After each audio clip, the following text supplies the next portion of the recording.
Well, good morning. Just had a round with the camera. I don't know what's going on with that thing. Anyway, just got out to the shop. We're going to finish up some knives today, put the final coat of finish on them. And I'm going to start working leather here in just a little bit. And I'm going to show you all that because I'm going to show you my new leather round knife or head knife. I'm going to try it for the first time. But one thing first things first. What do almost anybody you've ever known need at some point during the day besides coffee? How about your car keys? Where are my keys? One of y'all get my keys? Killer, did you get my keys? Get under my feet again, we're gonna have problems. Where are my keys? They're always hanging on the key rack right up there. Here we go. It's gonna be one of them days. Looky what I found. Exactly where I left them. Now, our key problem has been solved. I already done what I have to do, so let's make some sheaths right quick. Now I'm going to show y'all on this one. I do almost all of them the same way. This is my pattern for a camp knife, which I have one up there. We need one of those. So we're going to use this one as an example. I'm going to show this for a couple of people mainly. Wants to know how you do this or how I do it. Now I'm not a professional leatherologist like our friend Bruce Gibson is, but I do have a professional tool here we're going to use in a minute. Alright, first thing I do, lay my pattern down. This is a, you can use awl, you can use whatever. This is an old ice pick that belonged to my grandfather that I've been using for years. Just want to scribe us a line. You can use a pen or pencil, something like that if you want to. I prefer this way because sometimes if your pencil or pen line, especially a Sharpie, if the line gets off, you'll be able to see that in your end product, and that's not always really attractive. Alright, there's our line. Maybe you can see that. Put that out of the way. Now the welt, I'm going to use this outside part here, and I'll just do that by eye. Just scratch me a little line there, make sure it's plenty big enough. And we'll just leave it like that all the way across there. And we'll run it down through here just to give us a little extra if we need it.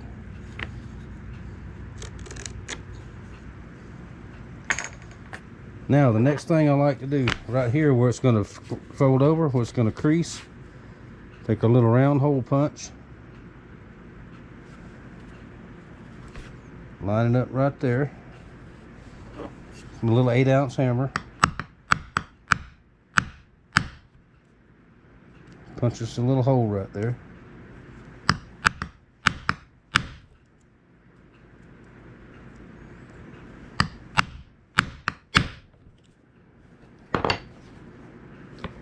Almost. I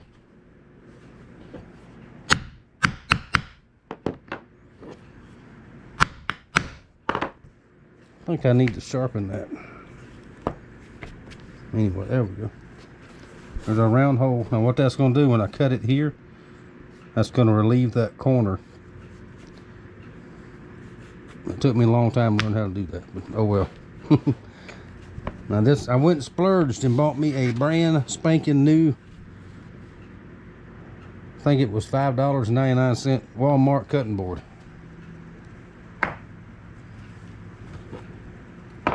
Because it's not ideal. I've got the hard plate, granite plate over there. It's Not good to use these kind of knives on the hard surface, or any kind of knife really. Alright, now be very careful with this. Keep my fingers out of the way.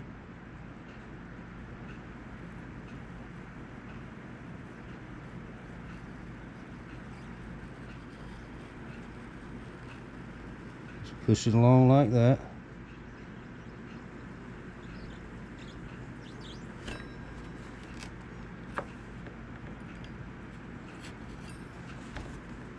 Just like butter.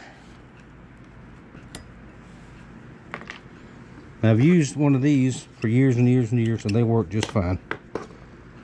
And I'll continue to use it for some things. Alright, let's make our next cut. Very carefully.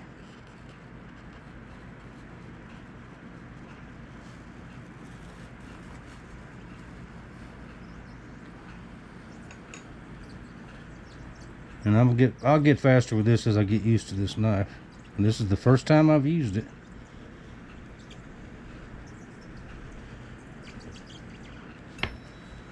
And this is the one I showed on video, made by my friend Bruce Gibson over at Gibson Leather.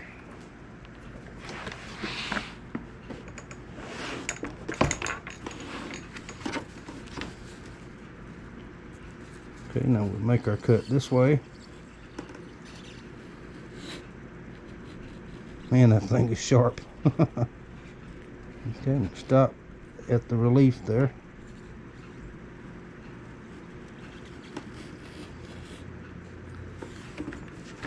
Okay, there's our welt. We'll just lay that out off to the side for now.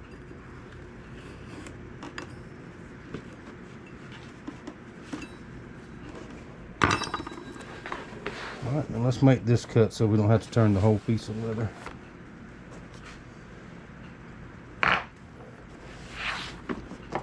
I'm working toward, when I build my new little addition one of these days, I'm working toward a dedicated leather area. I better move my hands out of the way.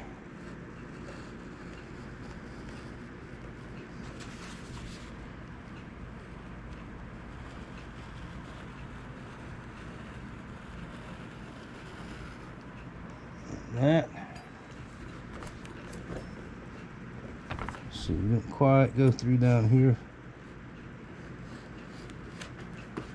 And this is tough leather too. This is pretty thick stuff. Let's see. Now this little piece here is going to be waste anyway. So let's just go ahead and do it like this. That way we can get this out of our way.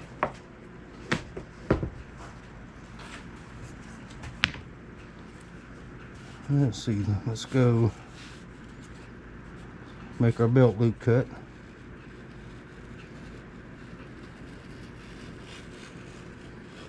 Down to the relief, like that. Now see there, we've got a much cleaner cut, I mean, for a fold, than just a square one. Now, I have watched some videos on professionals using these, and this is the way they do it. Turn the material. Bruce, you tell me if I'm doing this right.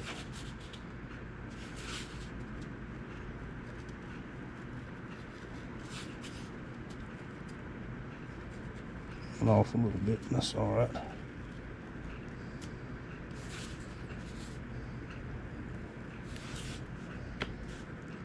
That's a pretty sharp cut there. We'll have to grind some of it off anyway.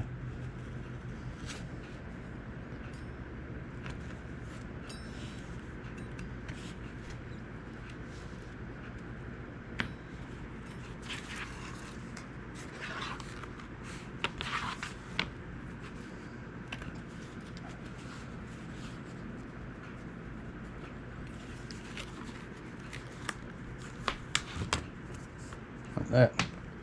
Now I got to get used to this. I'm being real cautious because I'm scared of the thing. There we go. Now I've got to dampen this to fold it a little bit. Like I said, this piece happens to be a little thick and dry. We'll moisten it up and it'll bend just fine. So that's step one. That'll go in here in a few minutes. And you can see I'm nervous about sharp things. That was silly, wasn't it? I'm a knife maker and I'm nervous about sharp things. Oh me. Alright, anyway. There's that step. Next step, let's dampen it, loosen it up, and we'll go ahead and do that. And I'll be back in a minute. Alrighty, got it dampened down just a little. I went ahead and stamped the maker's mark on there while I had it damp. See, it folds very easily now. Now I'm going to glue this down, the belt loop down, before I put before I sew it. That way it'll stay where it's supposed to stay while I'm getting the holes drilled. Well, I don't punch holes, I drill holes. We'll see that. Who was that on the phone? I'll be dang, that is the Alabama wild man himself. He probably caught a fish and he's rubbing it in now. Just clamp it down like that. And get a little bigger clamp.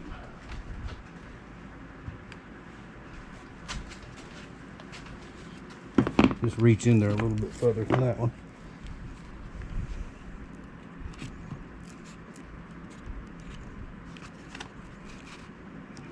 There we go. And that'll take just a few minutes and it'll set up. Now this is what I use. I've talked about this before for leather glue. To me, this works better than Barge. What's that other one? Here's another brand. The contact cements. I don't care for the contact cement, because once you put your contact cement on both sides, when you touch it, it's there. The only way to move it, if you have to, is to tear it apart. So you got just a little bit of time with this. That's why I like to use it, and it works. I never had trouble with it. But there we go. We'll let that dry for a little while, and then we'll show you how to put the holes in there. We'll sew that up, because once you fold it, you can't sew it. You can't get to it. Learned that the hard way too. All right, we're over here at the leather drill press, the old drill press from years ago. This is the way I do holes. A lot of people don't like it. Most people do like it. I like it. Now what I'm going to do, I don't mark a pattern for the holes. I just go across. I've done this so many times. And put 2 layers of stitching in there, because this has got to be the strongest part of the sheath, because you don't want it to fall off your belt.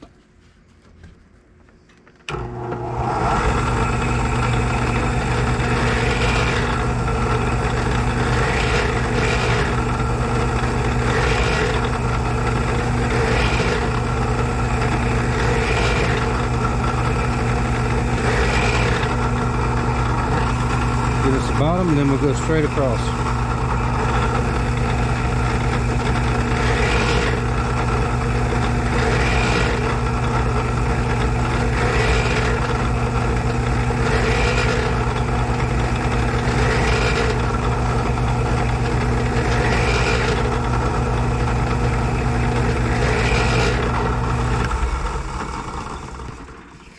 There we go. Now we'll double stitch that, and we'll see that here in just a second. And guarantee you that will not come off of there. All right, let's sew this belt loop up right quick. Now use artificial sinew.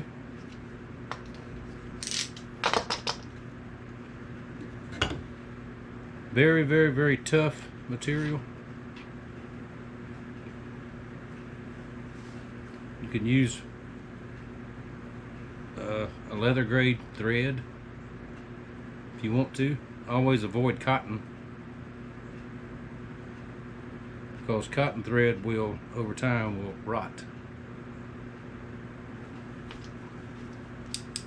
And you don't want that to be a problem. Where did my lighter go?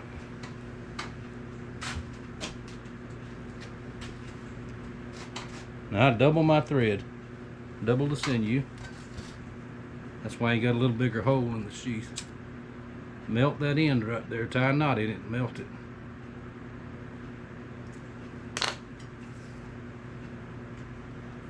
And you can go single strand if you want, but I don't. I start on this end right here on the bottom, go through, come back up like this. Alright, see what I'm doing? Go in between that tag end that you left out there, like that. Pull that tight. Now that's locked in there and it will not move. Guarantee you. It's just a matter of going all the way around, and then we'll go all the way back around the other way.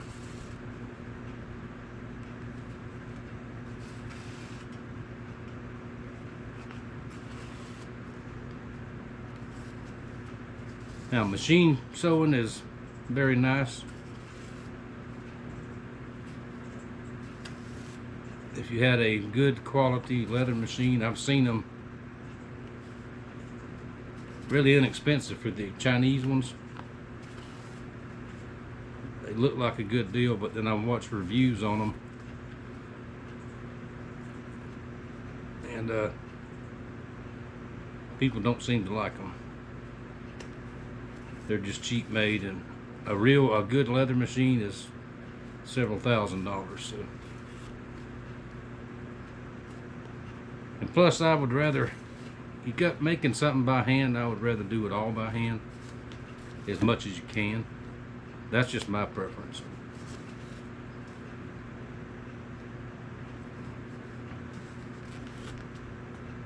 I've seen a couple of the old hand operated leather machines, the real old ones. One of those would be cool, but they are quite expensive also.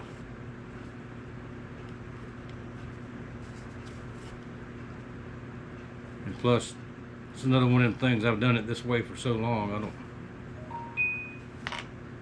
don't know if I want to try to start something different.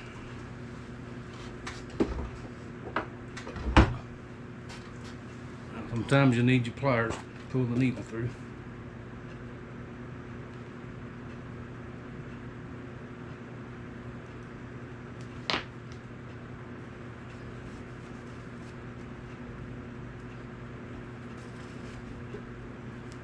Alright, so now we're sewn all the way around, coming through the back side.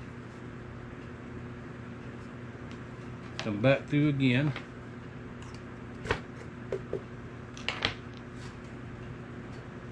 Now, there's a name for this stitch, but this knot, but I don't remember what it is. I'll go right up under the thread,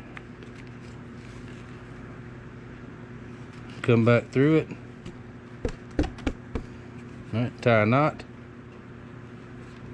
go in the same place. One more time.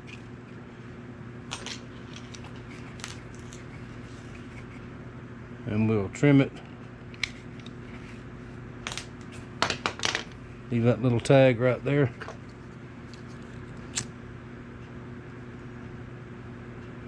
Melt it down. Press it flat. And that will not come out. Now we got to dampen it again because our water is evaporated. Then well, let's put the welt in it first and then we'll dampen it. Go back to the other side of the table for that. Alrighty, we're having camera issues. Alright, we're on now. Alright, we're going to put our welt in and lay it out like this. Leave a little bit proud there so you can trim that off. Let's see, where did our marker go? Come down here to the end, hold it off a little bit, make us a mark.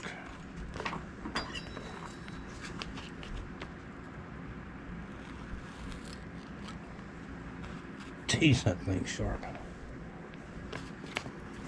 Just that easy.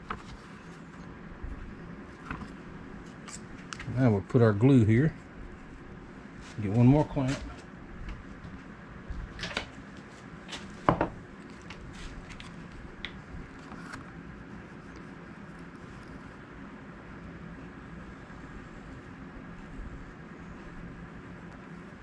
Pretty good bead on there.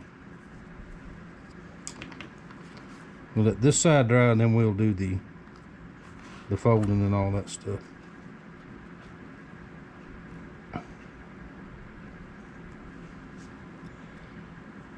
Now, this is a little welt press, I call it.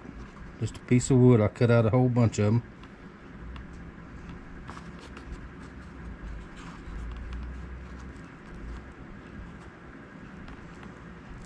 That'll help hold even pressure on there.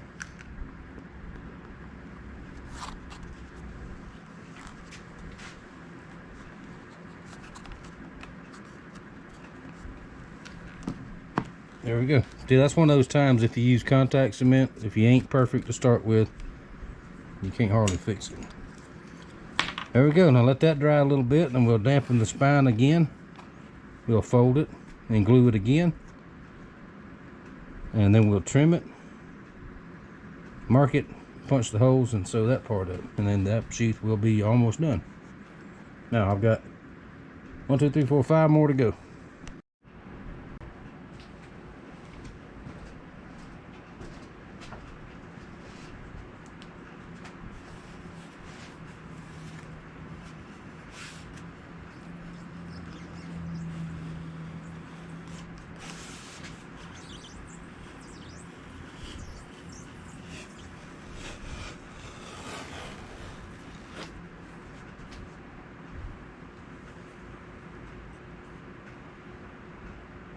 You need one of these, I'm telling you. I like it. Alright, before we dampen and fold this, let's go ahead and trim off this little spot. Remember the one that we left?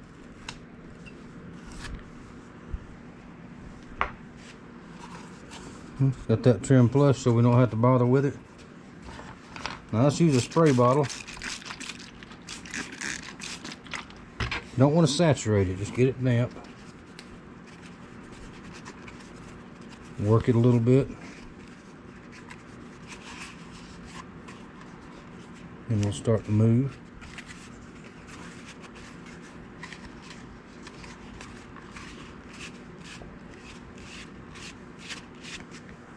Now whatever surface you use, make sure it's clean, make sure there's nothing that'll imprint your leather.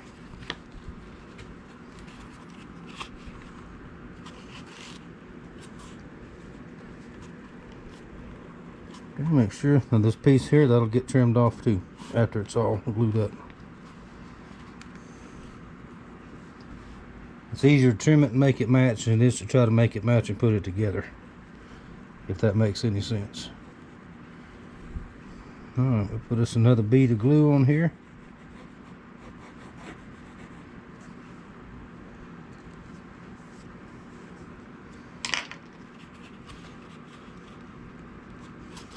Line up as close as you can get it, because we got to trim that too.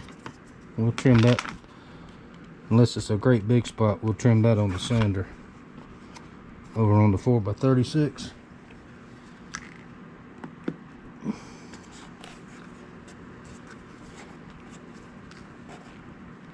Press, make sure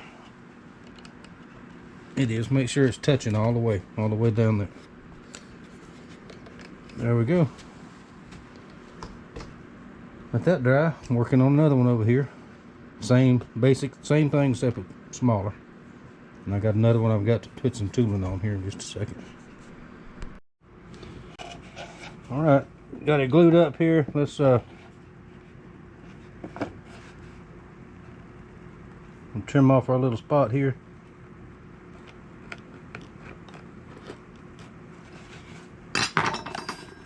There we go. Now we're going to go over to the belt sander, sand this off smooth. If you try to cut it with this or this, do it like that, very good chance you'll cut into it and ruin it. Ask me how I know that. Now some people say, hey Ricky, how does your shop get so messy? In just a minute I'll show you how.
Dust everywhere.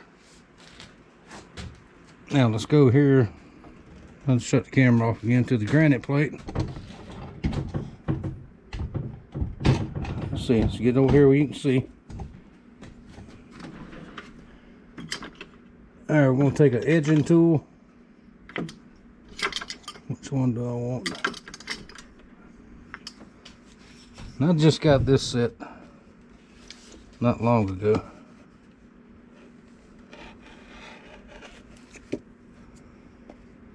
I had one single one before that works fine.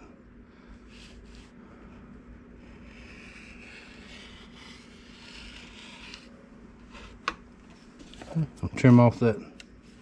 You can do this on the sander also, but it looks neater if you do it this way. I'll cut that little fuzz off of there that's left over. Just cuts a little chamfer on it, so.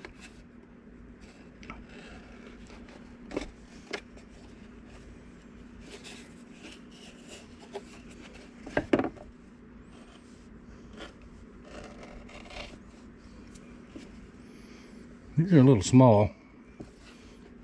I like my other one better. Alright, from that tool we will go to this tool.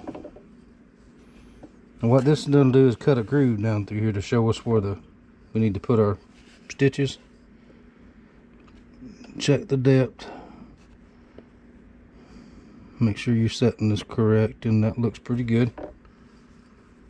Just widen it just a little bit. Alright, and all you do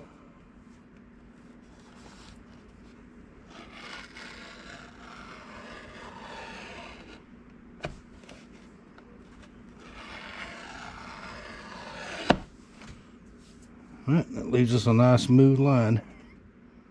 That's where we'll drill our holes and put our stitches.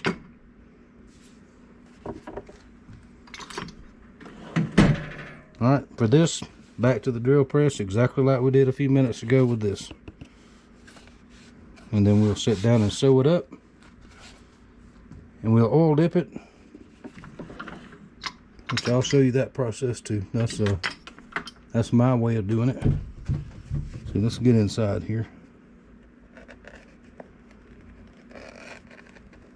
Just a little bit of that off. There we go.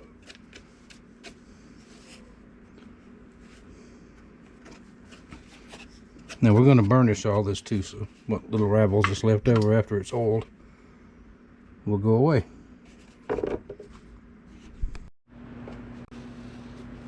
Alright, let's get this one sewn up right quick. I started it, but I started the end exactly like I did the belt loop there. I've got my oil heating up to dip it, which is my preferred method. I'll show you what that's all about here in just a minute. And also hand sewing like this, once you do several thousand of them, you get a little routine, and it doesn't take very long.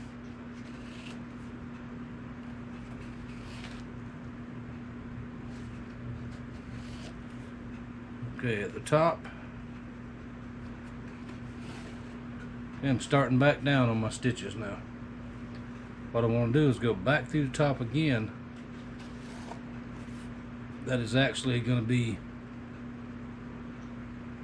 instead of 4 layers, it's actually going to be 6 layers.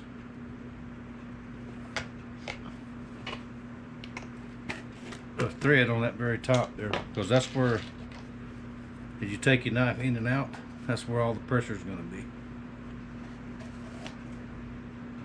And you just start and go right back down. Make sure and leave yourself, when you cut your thread off, make sure you leave plenty. Because nothing's more aggravating is to get to here and you don't have enough thread to finish it. Then you got to tear it all out and start over again.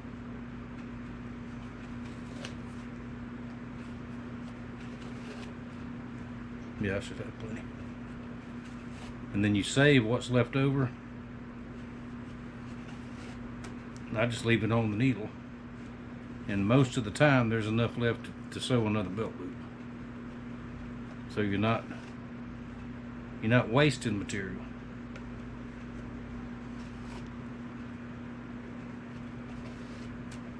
Because material costs money, like everything else.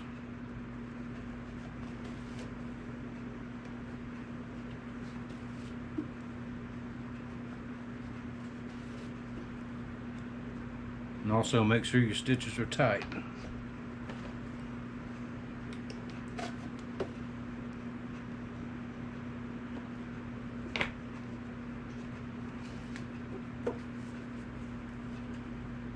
This one, just like we did up there, we're going to go through, underneath that bottom stitch.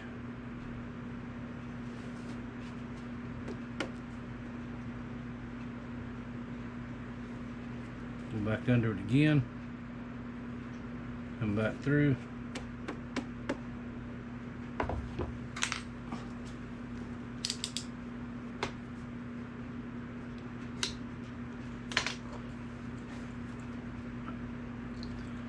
melt that tag in.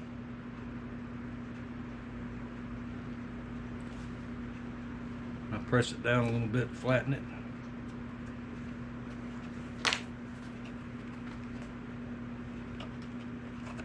There we go.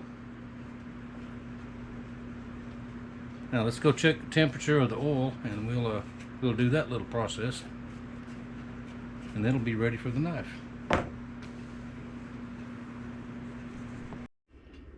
All right, we're over here at the oil tank.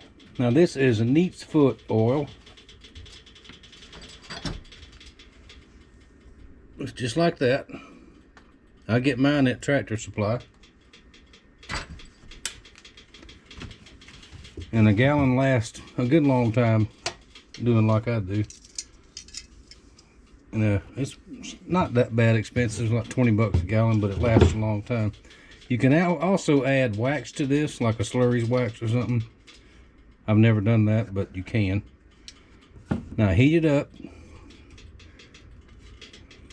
Let's see, that's a little over 275 now. That's plenty hot enough.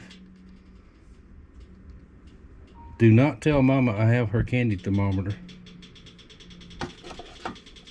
And don't tell her I have her long French fry tongs either. If y'all do, we're gonna have trouble. But now what this does, this will waterproof it, seal it, and give it that nice color that I like. Now you don't hold it in there, you just dip it and pull it out. just like that.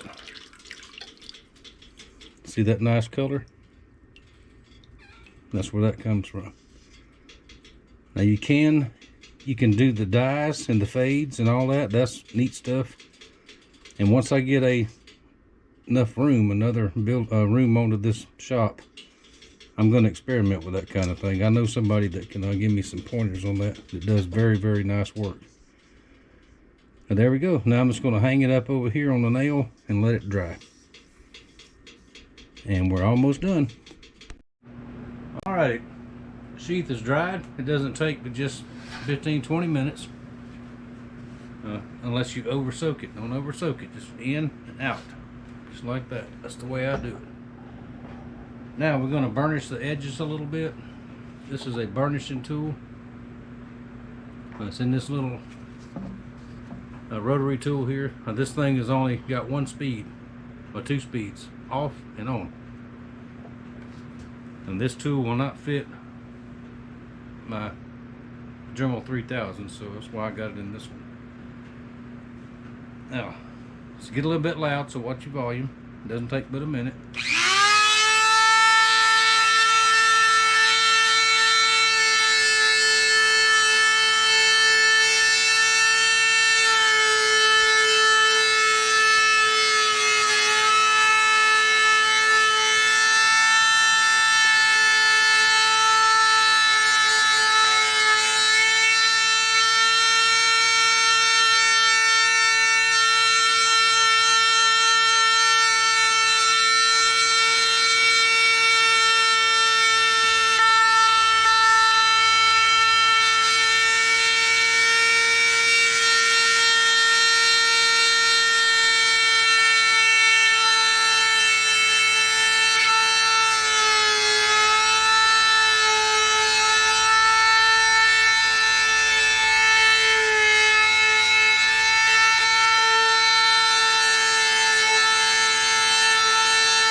Maybe I should use earplugs for that.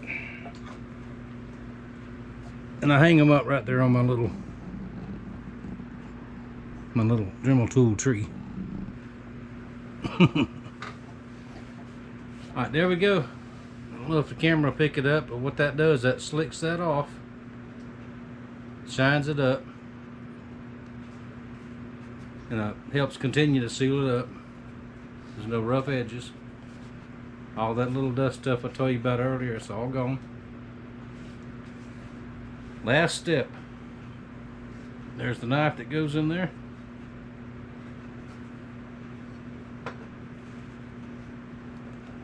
Spread it out just a little bit. And there we go. Now this is still a little bit pliable with the oil in there.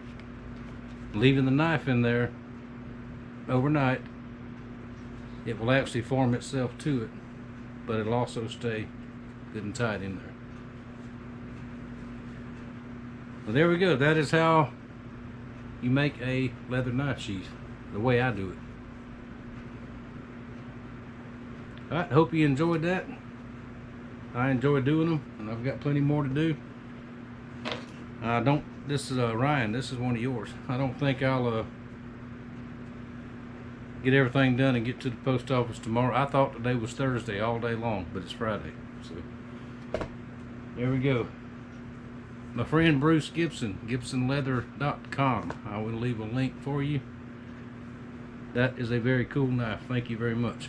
There's one thing I don't like about it, and it holds true with any knife I've ever had in my hand.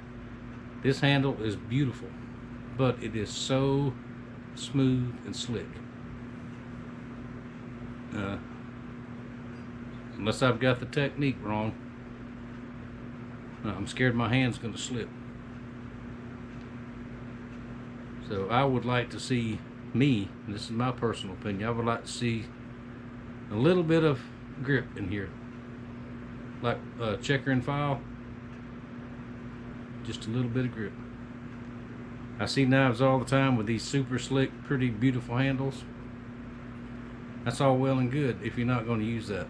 If you're going to use it, it's got to have some grip. Like this one. This one is smooth, it's got a little shine to it, but it also has some grip. You can get a hold of it. Too easy to hurt yourself on something like that. Especially as sharp as that thing is. Now that's a temporary little cover I built for it. I'll make a nicer one later. And we may even do a video on that. But there you go. Complete. Once again, thank you all for watching. Thank you for your support. Please like and subscribe. It makes a lot of difference. A lot of y'all been doing that. Comment if you would. I'm starting to see a big difference in the algorithm thing. So thank y'all for that. And if you're new to the channel, remember there's no telling what you might see. And there's no telling who you might see. So you just got to follow along. Thank y'all very much, and I'll see y'all next time.